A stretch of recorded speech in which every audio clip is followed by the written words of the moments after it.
Saudi আরবে তৈরি হচ্ছে একের পর এক সিনেমা হল, কিন্তু হঠাৎ করে কেন বাড়ছে সিনেমা হলের সংখ্যা?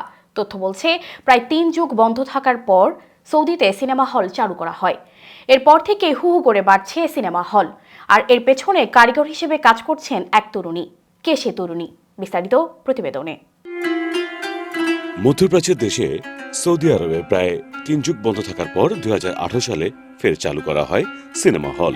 এরপর থেকেই দেশটিতে সিনেমা হলের সংখ্যা বাড়তে থাকে। সৌদিতে চলচ্চিত্র শিল্প বিকাশে যারা নিরলসভাবে কাজ করেছেন তাদের অন্যতম হানা আল ওমায়ের নামে এক তরুণী। তিনি একসঙ্গে স্ক্রিপ্ট লেখক, চলচ্চিত্র নির্মাতা এবং চলচ্চিত্র সমালোচক। তার লেখা এবং নির্মিত একাধিক চলচ্চিত্র বিভিন্ন প্রদর্শনীতে সৌদি আরবে সেরা চলচ্চিত্র হিসাবে অ্যাওয়ার্ড জিতে নিয়েছে। সাংবাদিকতা দিয়ে কেরিয়ার শুরু করেন হানা আল ওমায়ের।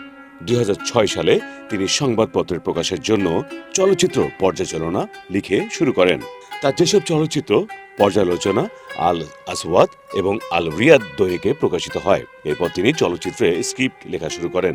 তার লেখা স্ক্রিপ্ট হারাফ 2008 সালে সৌদি চলচ্চিত্র প্রতিযোগিতায় সেরা স্ক্রিপ্টের পুরস্কার জিতে নেয়।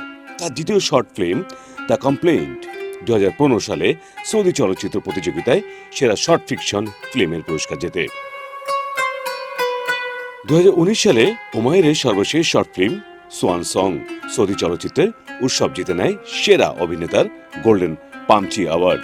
বর্তমানে তিনি সৌদি সিনেমার অ্যাসোসিয়েশনের চেয়ারম্যান হিসেবে দায়িত্ব পালন করছেন। সৌদি চলচ্চিত্র শিল্পকে একটি উদীয়মান বাজার হিসেবে দেখা হচ্ছে।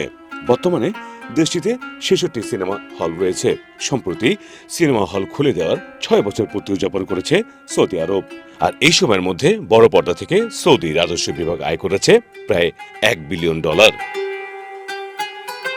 জেনারেল অথরিটি ফর মিডিয়া রেগুলেশনের বরাত দিয়ে আরব নিউজকে জানিয়েছেন, সৌদি সরকারের তথ্য অনুযায়ী প্রথম সিনেমা হল খোলার মাত্র 6 বছরের মাথায় সিনেমা প্রদর্শন করে সৌদি রাজস্ব খাতে জমা পড়েছে $986 বিলিয়ন, যা প্রায় 11,000 কোটি টাকা।